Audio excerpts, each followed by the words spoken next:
happy Monday. I hope you guys, I would say, had like a great, exciting weekend, but hopefully you enjoyed streaming Tiger King or feel like there had to be. I didn't do a lot, enjoyed a lot of relaxing, a lot of nothing. Today begins our third week of digital instruction. I miss you guys. I miss going to class. I miss learning. I miss doing all those things.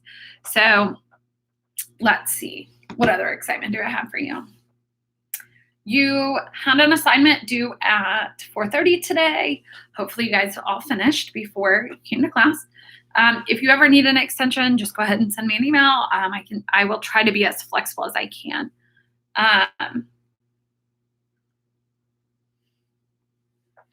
Sorry. Let's see. I'm so allergic to Florida. I'm always allergic to Florida. I sneeze a lot. It's fine. It's fine. It definitely is awesome. So a couple of things. We'll give it another minute and give a few more of you a chance to show up. I'm trying to think. I feel like there was something else that I knew I wanted to tell you guys. I'm really getting a little bummed out about the fact that we will not be having graduation. I mean, I know that we've known this, but I always like to go when like so many of my students are graduating because it's really fun to like see you guys be like, it's over. So I know that you feel the same, and so like my statements about your graduation really aren't anything new or different, but that doesn't mean that I feel your pain. So I'm sorry about that. Let's see. The changing weather is giving me headaches. It is not a virus. It is just the weather. But yeah, let's see. Lil's doing good. She is here today. Let me show you.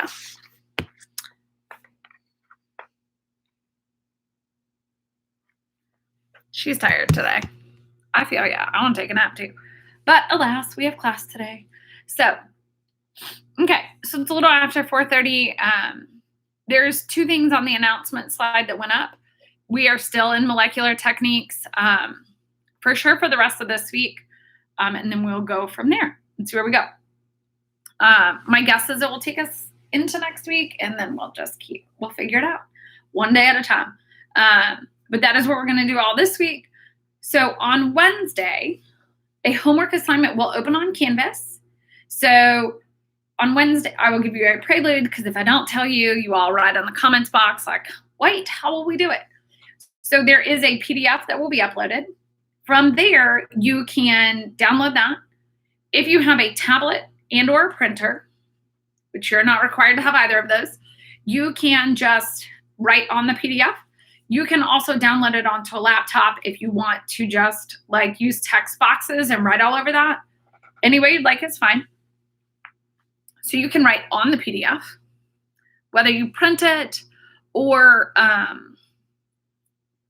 like do it on a tablet or something else. Now, let's say you don't have a printer, because I don't own a printer. I do own a tablet, but you don't own a tablet. That's okay too.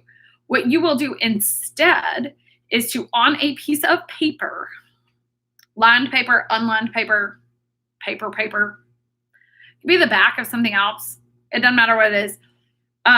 Write your answers and then cam scan that and upload it as a single PDF when it's due the following week, which would be April 15th. All of that's in the directions, which is not open yet. So if you're like popping into Canvas, like you can't see anything yet. So you'll have a week just like always. I'm happy to help in Zoom if you want to pop into office hours and ask questions. So that's coming. Your figure analysis 1 was due today. There will be another figure analysis coming down the pike. I think those are the last assignments, but we'll have to just wait and see. Any questions in the comment box, which I think is on this side, but to be honest, I have no idea which side it's on. Before we get started, where we will pick up, I need to look at let me look at my picture that I took of the board last week to see where we were and what we got. Okay. Any other questions today?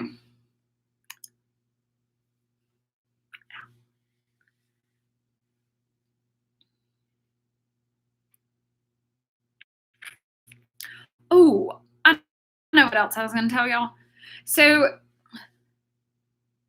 yes, I like it when I point to the correct side. So dates. The provost extended the withdrawal deadline until next Friday, which is the 17th of April. The other thing is, in addition to the 17th of April, between now and the 20th, which is 2 weeks from today, you have the option to switch to the alternate grading scheme. I will be honest. I have some questions about it. My Gen Chem students have asked me for more information. I will provide that to you as well. Everything I learn, it's unclear if it's all past. It doesn't matter. We don't all need to be confused. But I will go ahead and provide you any information. If you have questions about that, even if it's not about my course, please let me know. I am more than happy to give you any assistance that I can in that manner. But you must make that decision by the 20th. It is opt-in per class. So let's say you only wanted to do it for one of your courses, you could do that.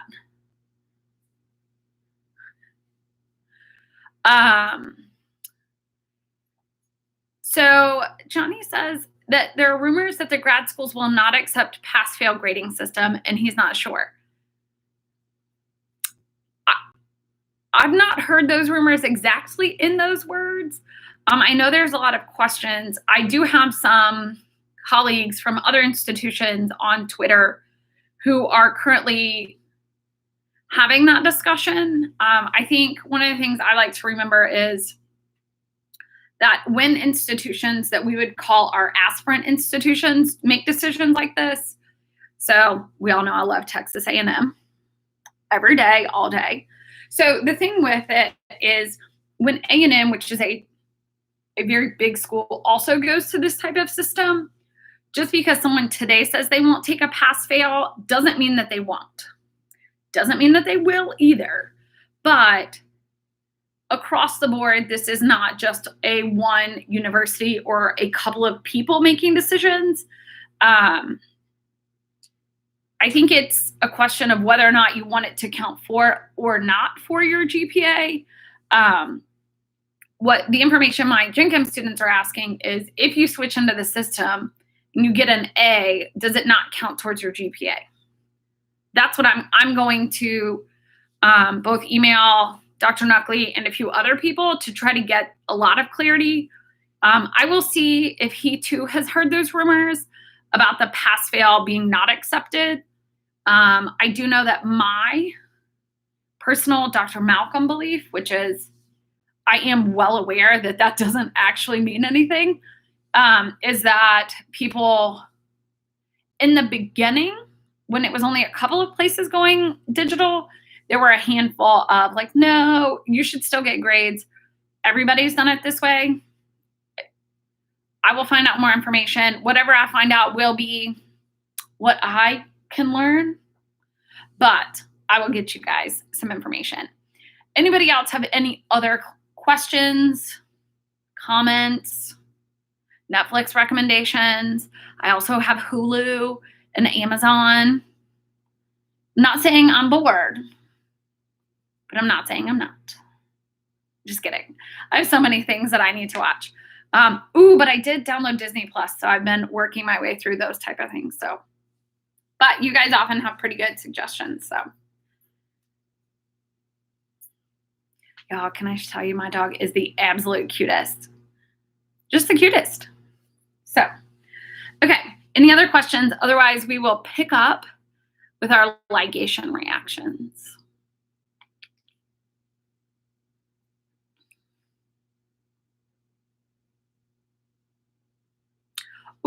One other side note. Zoom now will put you into a waiting room.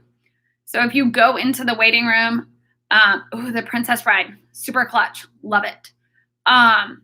If you go into the waiting room and it's for me, it probably means I didn't hear the doorbell because I was jamming out.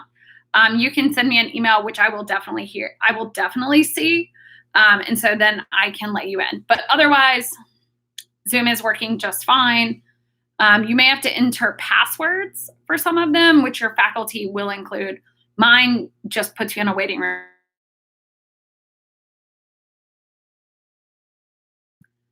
called Zoom bombing. People have too much time on their hands if you're going to bomb my Zoom meetings. But that's what we got. So, oh man.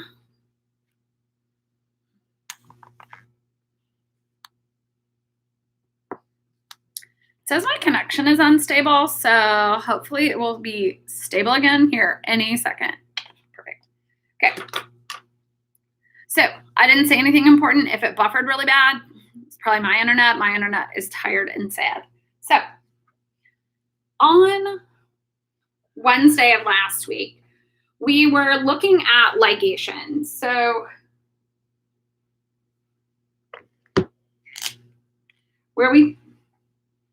hey, you're all right. A ligation allows, whoa, hey.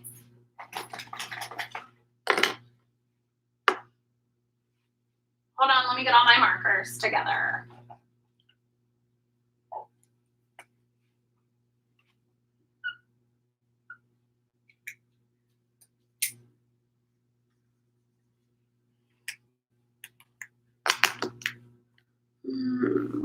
This color.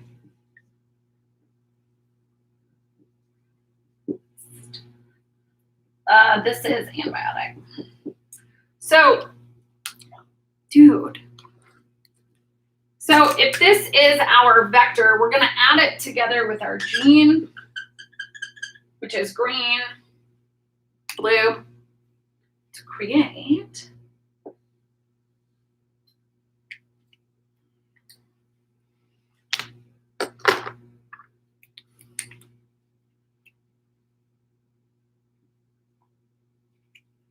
I'm sorry, the drawing's taking me a hot minute.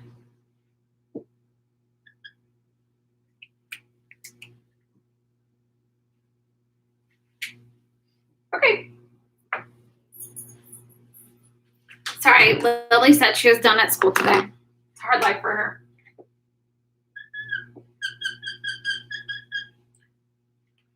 So the ligation reaction creates this, which is our vector, plus what we are going to call insert.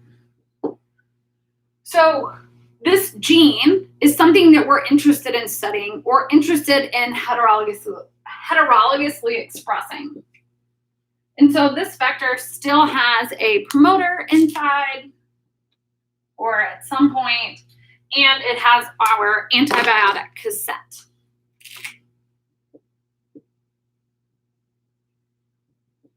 So if you were to consider, one of the next things we have to think about is, how do we know if we've made this? So our goal is to create this product. And so the question is, how do you know if you made what you wanted? If you're making an organic molecule, I don't know, we could name your favorite reaction type, but it turns out I can't name any, so we won't do that. But if you did or conducted an organic reaction, you need to use IR, UV-Vis, NMR, something like that in order to answer the question, did you create this molecule? So we will be able to use a really specific analytical technique. However, this, it turns out, isn't always super successful. So we don't really want to invest in a really expensive analysis technique before we know or have a good idea if this worked. So in order to determine if we created this, we're going to use restriction enzyme digest. Now, restriction digest so we use two different parts in order to cleave here. So we have the pink enzyme and the purple enzyme. And so we've created this piece, but we could also use a different restriction enzyme digest.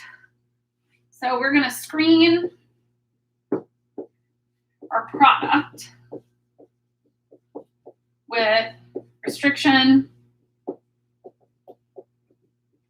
digest. So restriction enzyme digest, we're going to reposition this to give myself a little bit more board space. Restriction enzyme digest, use any restriction enzyme sites that are found here. So, hopefully you guys can see, I'm going to use a la Instagram Live, I'm going to use this dark green to show different restriction enzyme sites. So if we have a restriction enzyme site here, that's not big enough. Now you can see it. So this is a restriction site. We could tell the difference by size between the no insert and insert. So we could put one here. A lot of times people would also like them here to where you can get two parts. So the goal of this is in fact something more than just asking, do you have DNA and what size is it? We want to be able to tell the difference.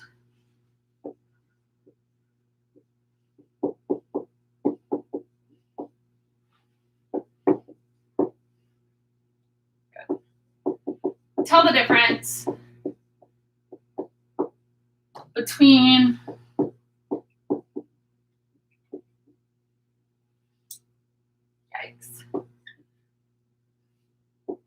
vector and vector plus gene. So, oh man, no one can see that. Hold on. Now you can. So the idea is that you have a starting material and a final product, and we need to be able to determine the difference. Because the vector is also going to be able to grow on plates that contain that antibiotic. So our goal here is to be able to determine the difference of this plus this. So ligation uses ligase.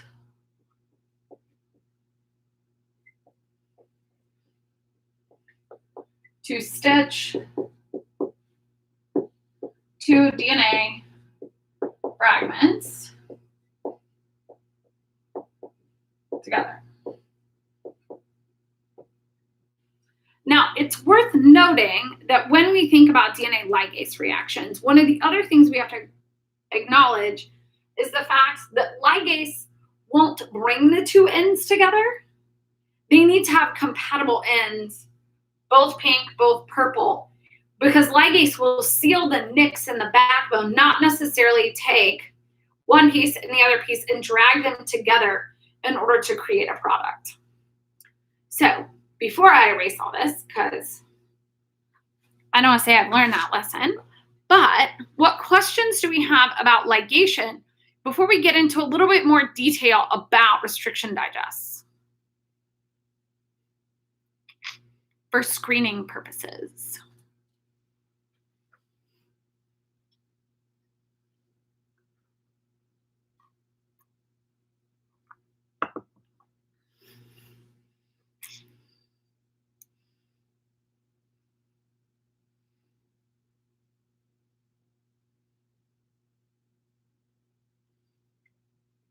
So Ryan asks, what determines the compatibility of the gene and the DNA vector?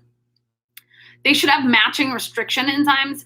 So if you look at these two pictures, and if you remember from last week, we digested both of these with restriction enzymes, so they have to have compatible ends. So you basically need, these would be the matching parts of a restriction enzyme digest. So one would be the 5' end and one would be the 3' end, and together they will basically fit together with Watson and Crick base pairing in order to create a matched overhang that would allow you to reseal these ends with ligase. Great question.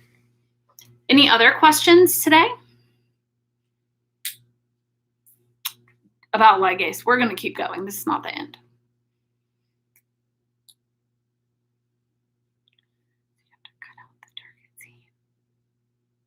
So your target gene and your vector must have compatible ends. There are a number is not the right word. There are a few restriction enzymes where you can cut with two different things, but the matching ends can fit back together. If you're asking about the restriction digest in the bottom, in order to screen, you do not have to cut back out with both the pink and the purple that we used up at the top. But in order for them to ligate together, they have to have matching ends.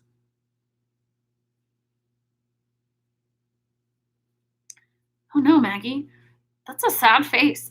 How do you make the matching ends? So the matching ends for the gene, all right. So the matching ends for the gene, those come from your primers. For the vector, they come out of the multiple cloning site. So the multiple cloning site, if you remember back from last week, has, I only drew I think 3 colors, like green, pink, and purple, I think. But the multiple cloning site will have lots of options to try to give you more options for your gene. So the gene, in this case, we amplified our gene using PCR. And so the primers on the end, you can add restriction sites or other, I don't want to call it fun stuff at the end, but you can add additional fun stuff at the end that can give you the restriction enzyme sites that you need. Good questions. What other questions do we have today?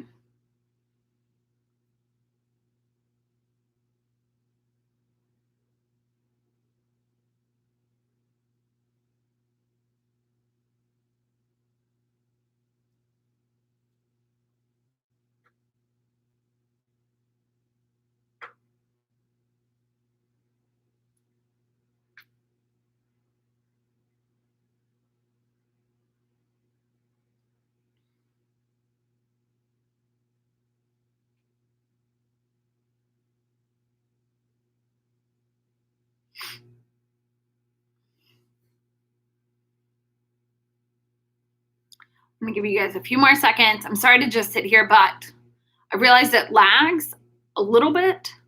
So otherwise I start erasing and then I draw back up. So, okay. So from here, the question we want to start to answer is, how can we tell the difference between the vector and the vector plus insert?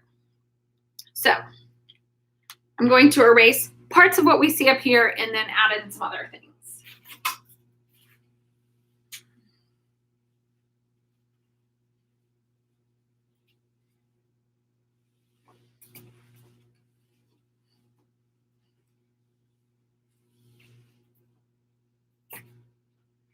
So if this is our vector plus insert, the other thing we would like to compare to is, what is the insert or just the vector look like? So if we have a vector, and then we have our promoter,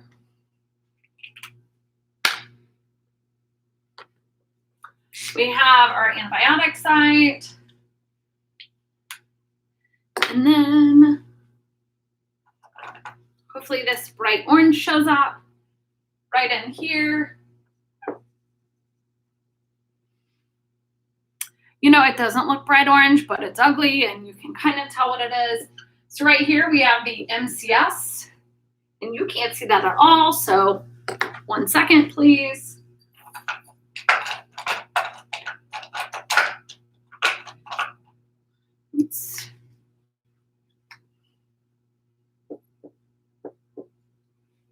Yes. So now we have the MCS. The MCS is the multiple cloning site. Now, the other thing we're starting to look at is the ability to tell the difference. Now, in an ideal world, you could just cut your vectors with a single cutter and look for a size differential between the two. That is always a valid option. So if we add this piece in here, so this is the same restriction enzyme. So you may remember back to, I don't remember, I think it was one of the homeworks where I gave you guys a gel and said, tell me which of these product. So the reason we think about that is because I want to know if So I ligated my cultures, and then I did a transformation. So now, after the transformation, we have colonies. We haven't talked about transformation. We will do that later. But for now, we just have our colonies. So the question is, which ones contain this and which ones contain this? So sometimes, like in lab, if you took lab this semester, for the GFP lab, you could basically add a Ravenous, shine UV light on it, and see which ones glow. Not a bad plan. But what about if your product isn't, in fact, a fluorescent protein? What about if it's just a regular gene? How do we know what it does prior to expression and utilizing? So in this case, we can run an agarose gel.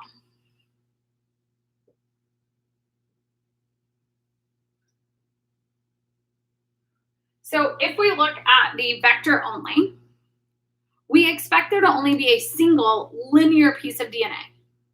Now we expect that because there is only one site in this. So for the vector, we should have a single piece of DNA. So we're going to say that this is 3,500 base pairs, which just tells you how big that is. So we expect a single band at 3,500 base pair for the vector. Now with the vector plus gene, so if this total thing is 4,200, we know that the two pieces have to total up to 4,200, but you would have to know where these are. And so the vector map, which you would be provided, will tell you, okay, this one is at 912 and this one is at something else. So we're going to get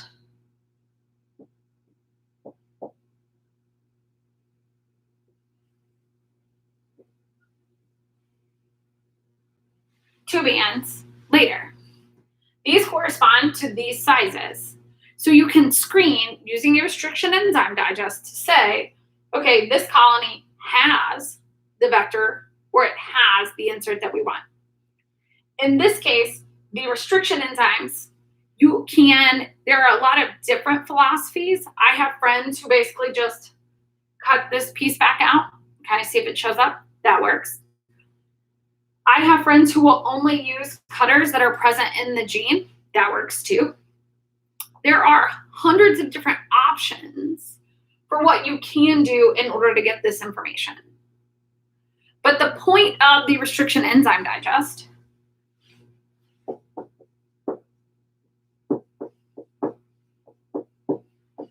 is to identify colonies that contain plasmids that likely, make sure you guys can still see that, have insert. So the point here, yes, this is using an agarose gel.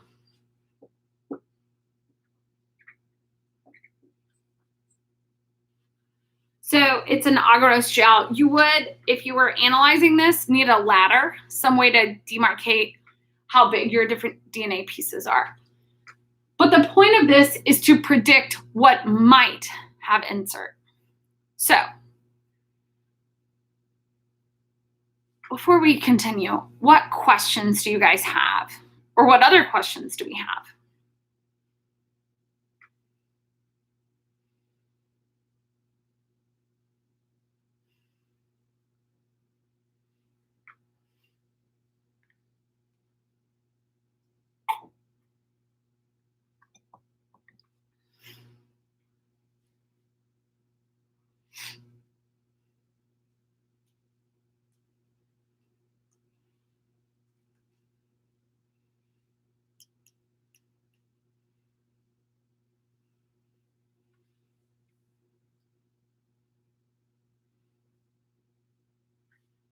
This is determined if you have insert. So let's take a step back in our experimental plan and think about a transformation. So I'm going to erase everything to go back to transformation. So I'm going to give you guys one more second to make sure. I don't want to say if you want to take a screenshot, but we will draw parts of this up again as we move forward. But the restriction enzyme part now is a screening tool. We want to screen our colonies.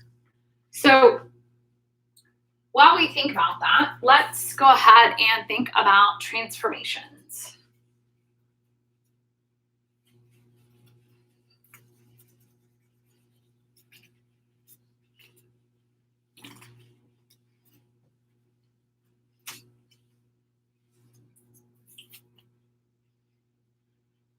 So transformations.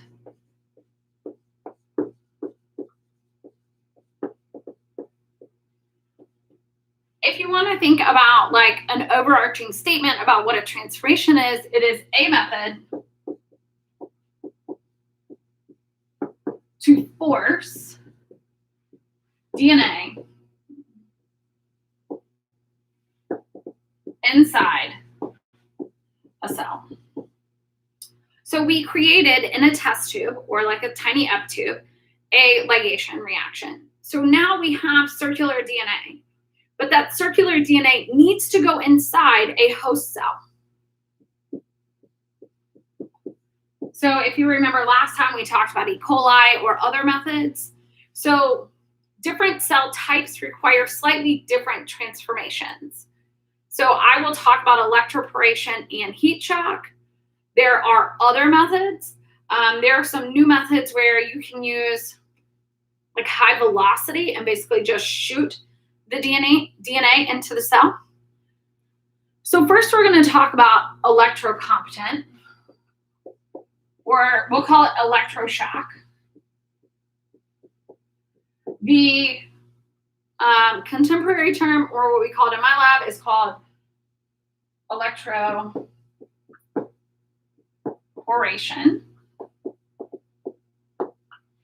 So electroporation uses electrodes to create pores, generally. So in this case, if we have in our cuvette, we're going to have red E. coli,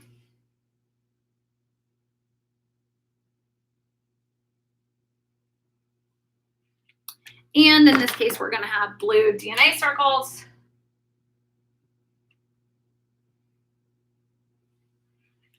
So we are going to apply a high voltage.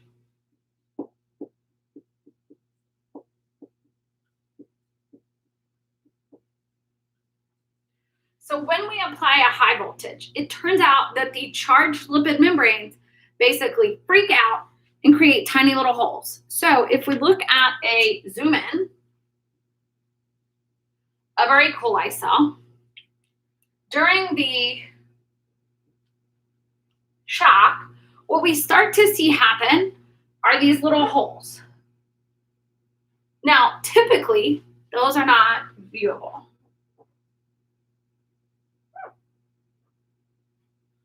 Now you can see them. So these are quite large, but I want them to be big enough for you to see. So we now have these small pores that are just the right size for a DNA molecule, or 2 or 5, to be created, to where afterwards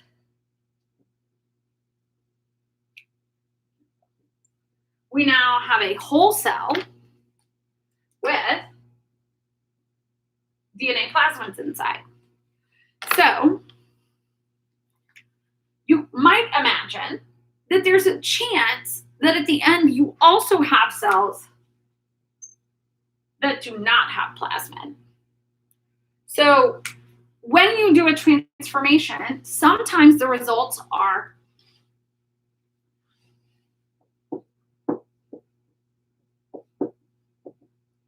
you can have a host plus vector. You can have just the host. So the host plus vector will survive, the host alone should die on your antibiotic selection. So you apply a high voltage, shove the DNA inside, then you can create these two options. When you plate them on an antibiotic plate, these will survive and these will die. And then you want to select for any of these for restriction enzymes. So if you want to think about heat shock,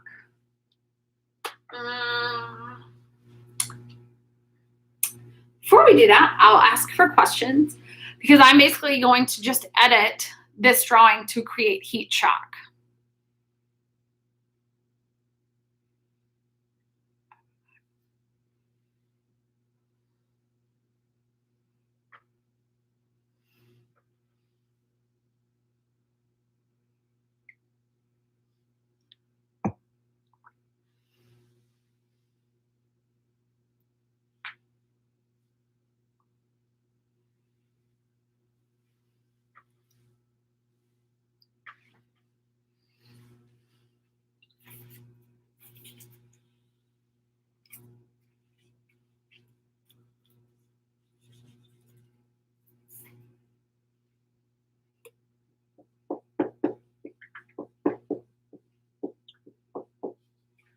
So in a heat shock, we're going to change the temperature.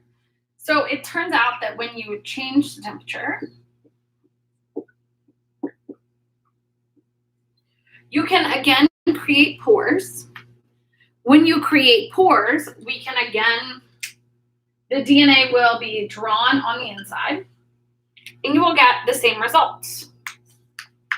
Maybe DNA inside, maybe not DNA inside. Those are the results. So transformation is a method by which we can force the DNA on the outside of the cell to go inside the cell. We have heat shock. There is a method that uses chemically competent cells. So you basically weaken the outer membrane and then add the DNA and it goes across. So Maggie asks, I said different cell types require one method over the other. Is that because different cells are more susceptible to different methods? Yes. In general, so we know if we think about we know I like bacteria the best. So we have bacteria with an outer membrane and those without. So if it has to pass two membranes to get on the inside, you need to treat the cells slightly differently than one with one membrane. So if we think about electroshock or electrocompetent cells, if you use too high of a voltage, you basically explode the cell into smithereens. And usually the goal is you want to create tiny holes to allow a little bit of DNA in, not to blow the cell up like a water balloon. So all of these methods have a high, I don't really care for the high mortality rate statement in this day and age, but they have a low success rate. So transformations can have low efficiency. So the other result that you can have is nothing, but nothing is boring. And so, but it's possible that this step didn't work. And so if this didn't work, then you can't get any DNA inside. So if you want to use a mammalian cell, they tend to be a little bit more fragile, but not all mammalian cells. So some cells are a little bit more robust. And so every cell type has a different method. It's worth mentioning in this moment that there is, in my office at work, not here, I have a book that is, I don't really know how large this is, 3 or 4 inches. It's called Molecular Protocols. And so for most cell types, there's a really specific set of protocols that you can basically Google or open the book or ask anybody else how to use that. So different cell methods are pretty much well established, or you can guess based on previous methods. But I mostly want you to know how the DNA could get inside using a transformation method. Any other questions?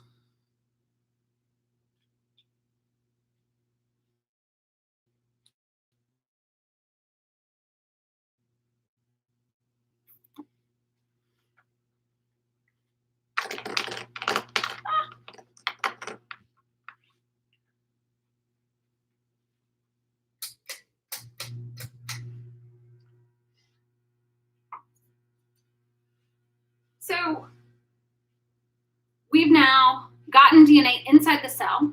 We used restriction enzymes to look at different cells.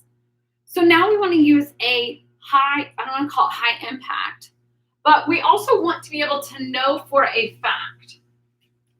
So restriction enzymes are qualitative, and we would like a slightly more quantitative, oh, wait a minute.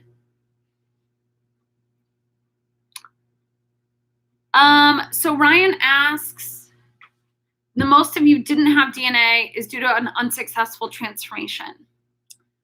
Actually, I think the purification, so in biochem lab, I think there was, in both sections, one group that got DNA. So it is my, I don't want to call it an expectation, but you know that you had a successful transformation because you saw colonies. So if you have a, so we put DNA plus cells, and then we did the transformation.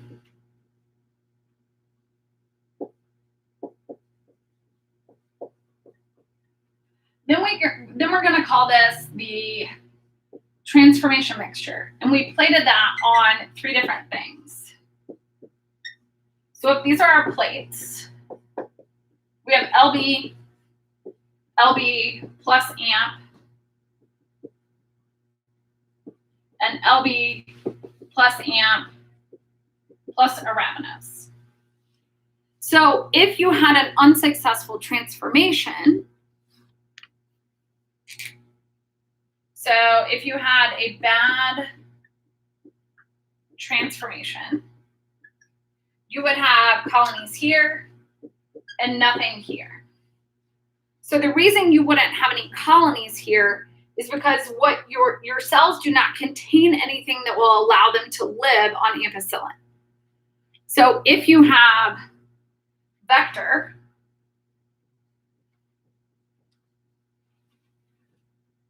make sure you guys can still see it down here, or vector plus insert. So if you were cloning in the GFP to where you had the vector without this and with, for both the vector, you would have nothing. So the arabinose, these glow because arabinose is the inducer. So for both the vector and the insert, you see the same growth pattern on all of these plates, which is why we need to use the restriction enzyme digest. The reason that you didn't get any DNA, I think, not 100% sure, but is that the mini preps failed.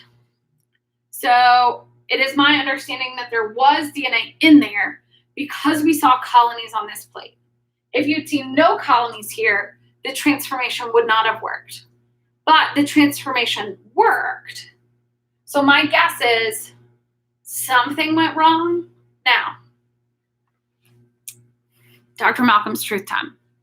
Something goes wrong a lot during mini preps and transformations and PCR and everything else.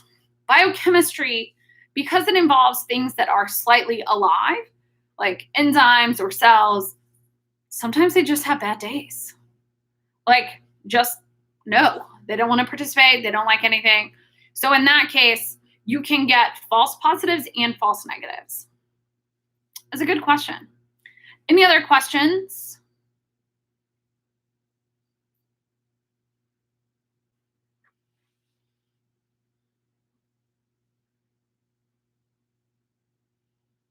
Because then we're going to talk about sequencing next.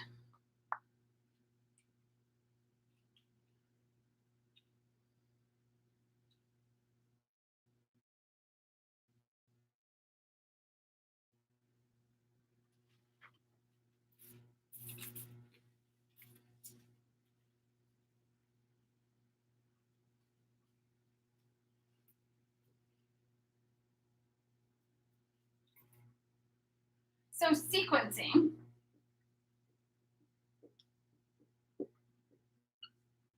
So most of the time you will hear, I don't want to call them older scientists, but scientists that are people that I was trained by or people that trained my trainers. They will talk about Sanger sequencing. I tend to use big dye.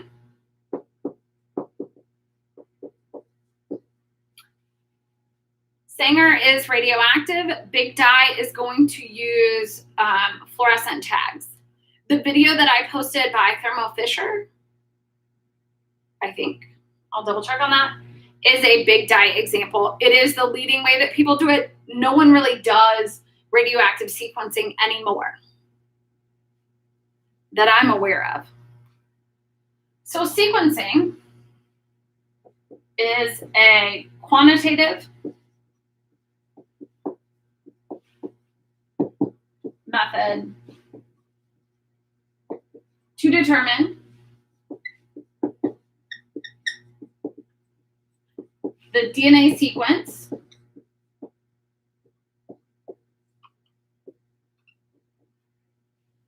of a specific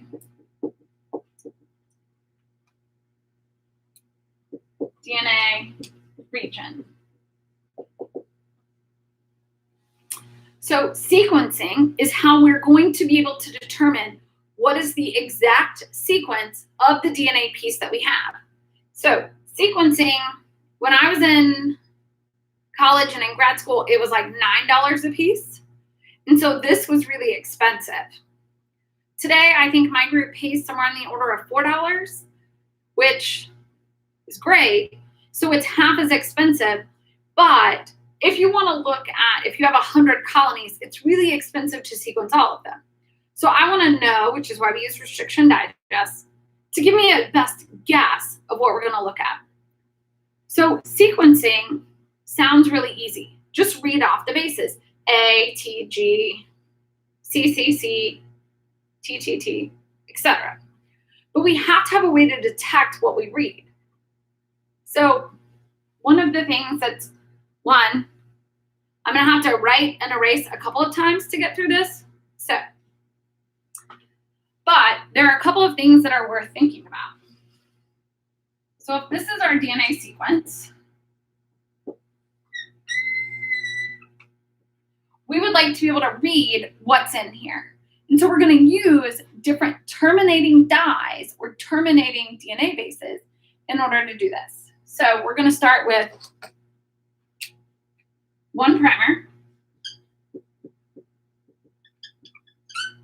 You can either use a forward or a reverse. A forward primer will read in order. A reverse primer will start at the other end and read backwards. So you will have to translate it. One primer. And then we're going to add into our tube. So we have a primer, we have DNA, and we have the DNTPs. So we need some level of DNTPs. We also need DNTPs, meaning they have a dye molecule. You also see them annotated as DNTPs, meaning dideoxy. So I'm gonna basically start at the top and redraw things. But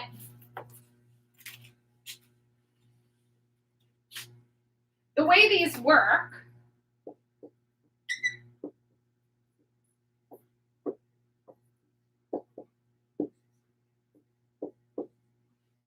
if we have an adenine base, we know that it has a 3' hydroxyl.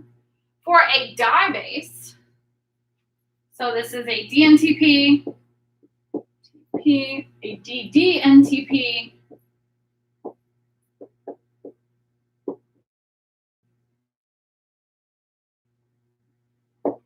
make sure I'm still on the screen. We have no 3' or 2' hydroxyls. We also are going to have a dye molecule. So this dye molecule is going to allow us to detect this. Now, we have a mixture of DNTPs and dye-containing DNTPs. So I'm going to erase all this, and then we're going to talk about why we need both of these, why we can't just use the dye-containing, why we can't use just the DNTPs. So what we want to be able to do is to detect what the different DNA sequences throughout all of these structures. So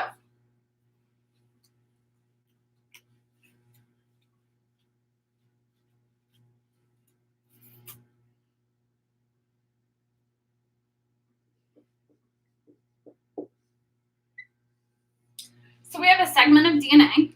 We have our single primer, which we'll talk about why we only have one primer in a minute. 1, 2, 3. This. So there are typically 4 colors: green, blue, red, and black. So these 4 colors often correspond to they don't often. They always correspond to the 4 bases. Sometimes you see a variety of these colors. I've occasionally seen a yellow in there, but mostly it's these. So if you get a green, it's an A.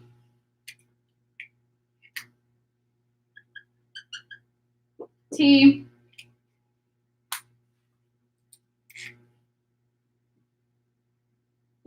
C.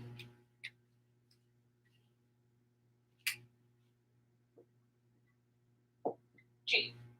So if each one of these dye molecules corresponds to a single DNA base, now what happens? So in our tube, we mixed DNA, 1 primer, which we'll talk about why just 1, and the DNTPs. We also have a polymerase. So this polymerase is going to make DNA pieces. But we've talked about PCR in the past, where it creates, over time, a series. Oh, yes. Shockingly, someone thought I was talking to her, and I wasn't. We are making a grouping of DNA that are all the same length. So in PCR, we use 2 primers. In sequencing, we'll use 1. So what we end up seeing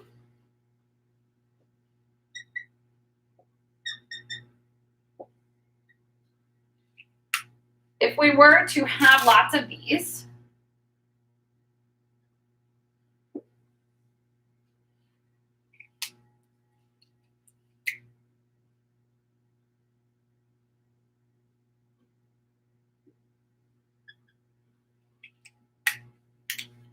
is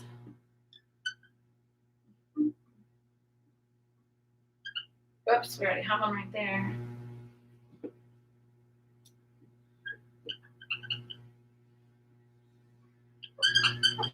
So after all of that doodling, what you can see is that we have a series of DNA fragments that are different sizes and different colors.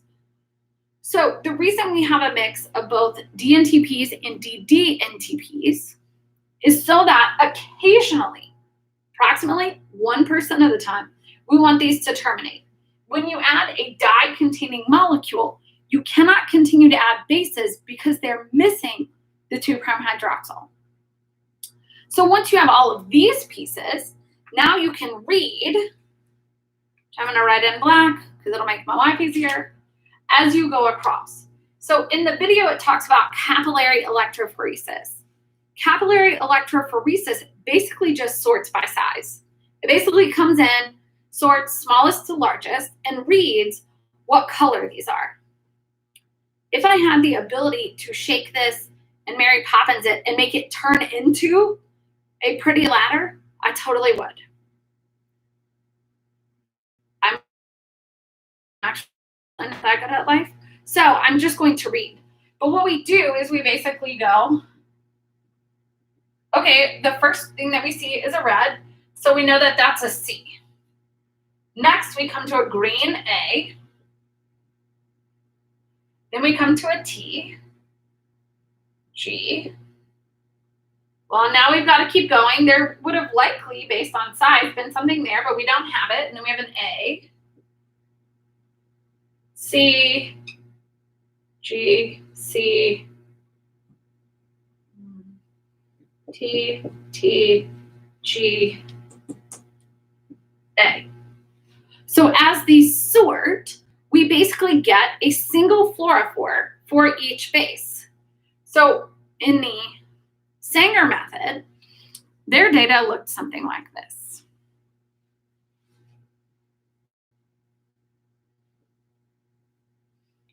You can kind of see that.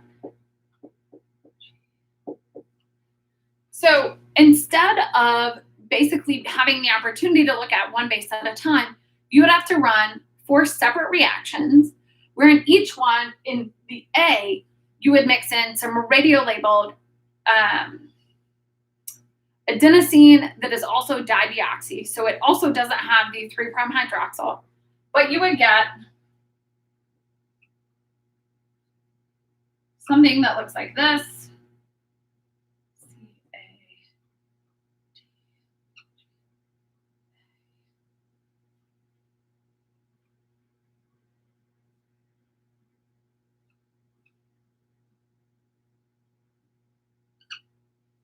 Now, I'm not gonna lie. If you show me this data, and this is kind of clean, you would basically read from top to bottom, although I think mine is inverted because the smallest pieces should be at the top. But what you can see is that you would have to compare all of these together in order to determine the sequence. So in the early days, people would run sequencing gels that were roughly the size of an 8x14 sheet of paper. So 14 inches long, can't see both my hands. And then they would have to take these x-rays of them and hope that you had enough resolution in order to read it. So today's method, you get much longer reads due to better efficiency of both the laser detector and other parts. So the lasers are better, the enzymes are better, the fluorophores, they figured out the exact right methods in that case. So sequencing allows us to do this. Before we talk about why you have 1' versus 2, I want to give you guys the opportunity to ask any questions, and then we'll talk about why 1' works and 2' is a terrible plan.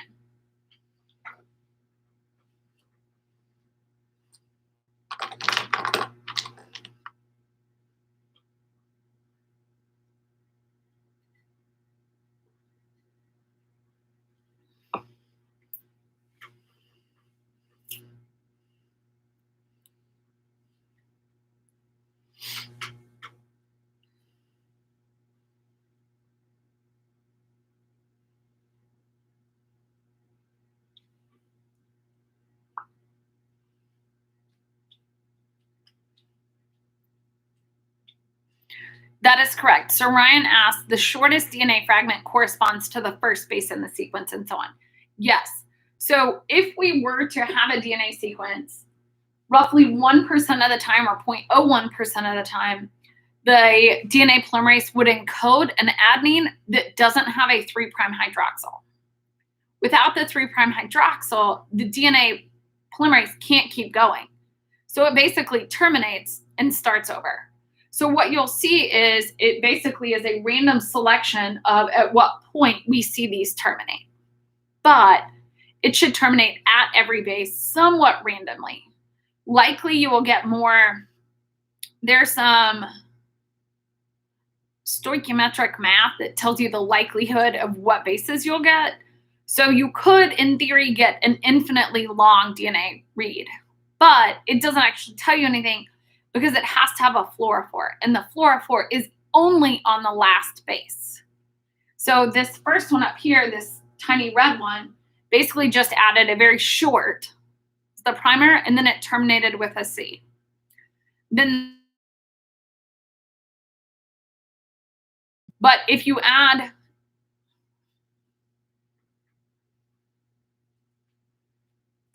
if you can watch this, it's telling me my internet connection is unstable.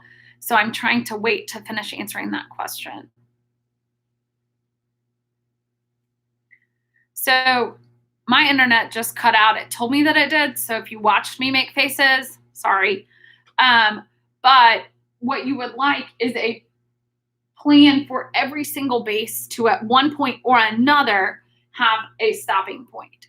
So you don't want all of the bases in the tube to not have a 3' hydroxyl. You also don't want all of the bases to not have a 3' hydroxyl. So you need a small portion that will terminate, but the only thing we read is the very last base in the sequence. So it's not that you get a series of 4 bases of everything all in a row. It is that only one base per sequence or per strand has a fluorophore, and that base is the last fluorophore. Does that make sense?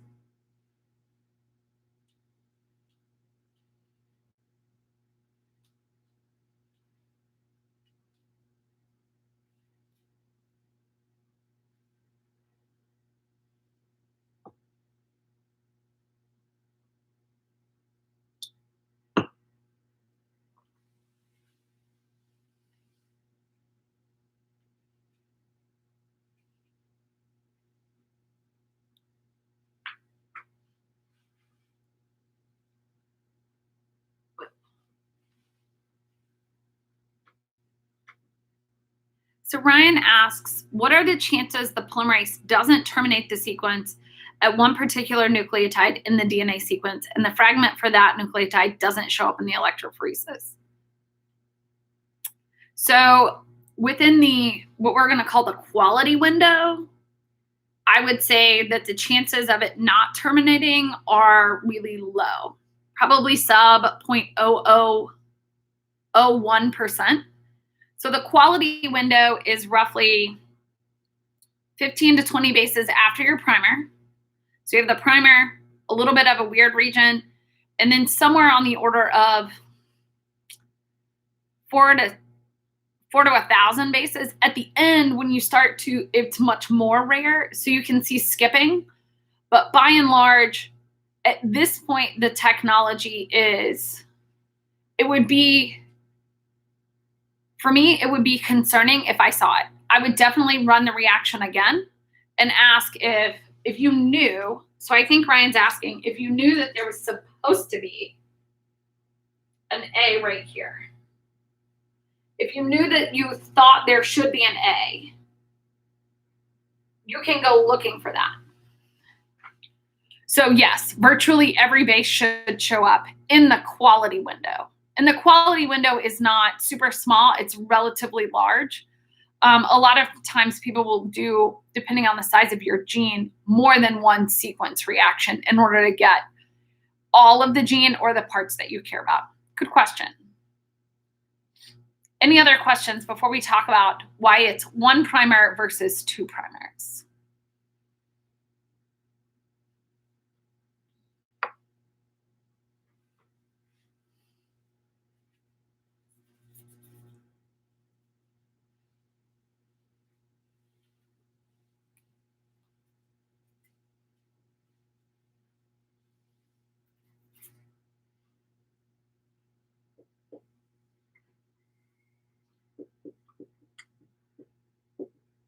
So this is our DNA.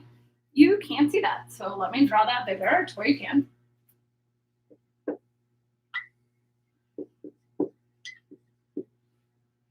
So if this is our fragment that we care about, the thing is, if we were to have 2 primers, one that bound on this end, and we'll use blue for the other end.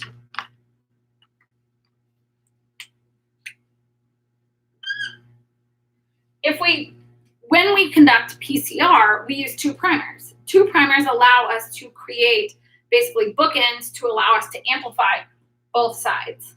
Now, with sequencing, here's the problem with that. If you get a series of reads, just use multicolors, all of these sizes. So now the question becomes, in our shortest piece on both sides, there's no way for us to tell the difference. So there's no way for us to say like, okay, well, this one came from this end and read on both directions. So you can only read in one direction. Now, you can sequence from both directions in two separate tubes. So if you wanted to have a forward sequencing reaction and a reverse sequencing reaction, you would have to do that in separate components. Otherwise, what you would do instead is look at, you just use one primer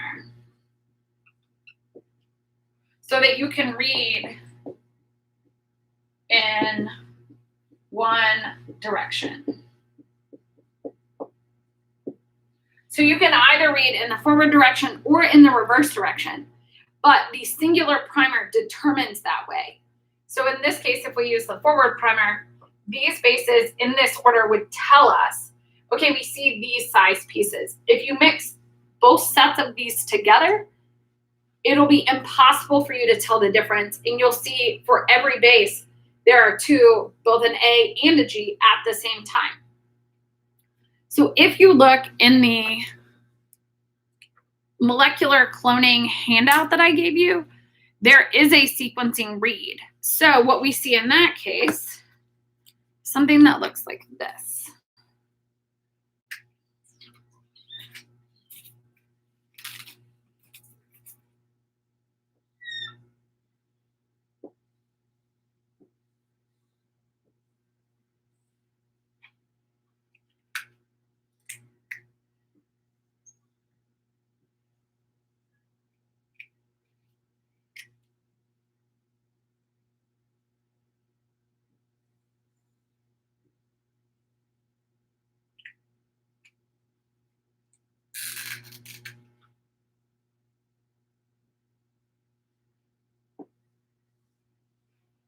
So more likely, when we look at the data, what we see is this pattern where you read off basically the colored peaks one after another, as long as you know what it's supposed to be.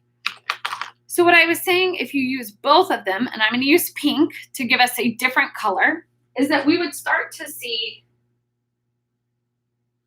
two peaks, both a pink and a blue peak at the same place. So when that happens, something has gone wrong. Now, it could be that you have a mixed DNA population, so you are reading off of different strands this. It could be that it's just having a meltdown. It could be that it is reading in more than one place. So if you see a series of duplicitous, meaning two peaks overlapping for long regions, something terrible has happened, just try again. If you see a single one, usually you can make an educated guess based on what it was before or what it should be. So what other questions do we have about sequencing today?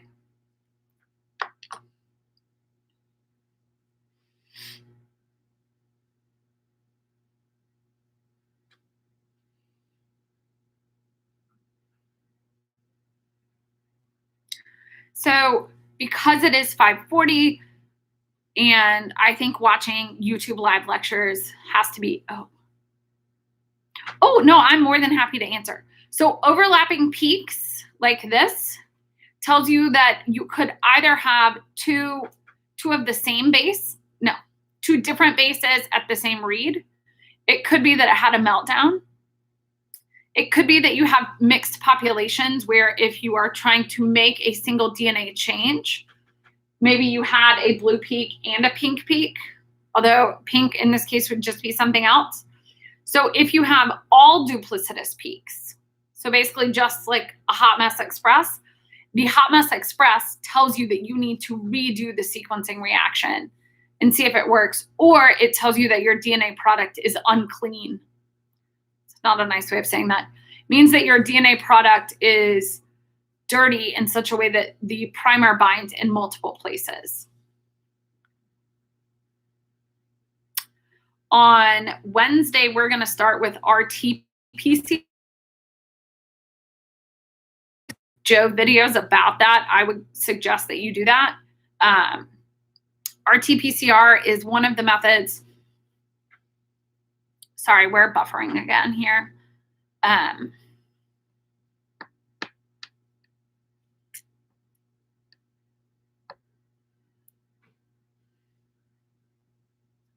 So it buffered here. Sorry about that. We're going to talk about Rt-Pcr on Wednesday. If you've watched the COVID-19 detection, one of the ways that they're doing that is by using this technique. And so we will talk about that, and then we will go from there. If anyone has any questions, feel free to pop them in the comment box, and I'm happy to answer them. Otherwise, feel free to hop into my Zoom office hours, which after I get a sweet snack, I'll be there. Miss you guys. Hope you have a great rest of your Monday. I'll hang out for another minute or so to answer any questions. Otherwise, I will see you on Wednesday.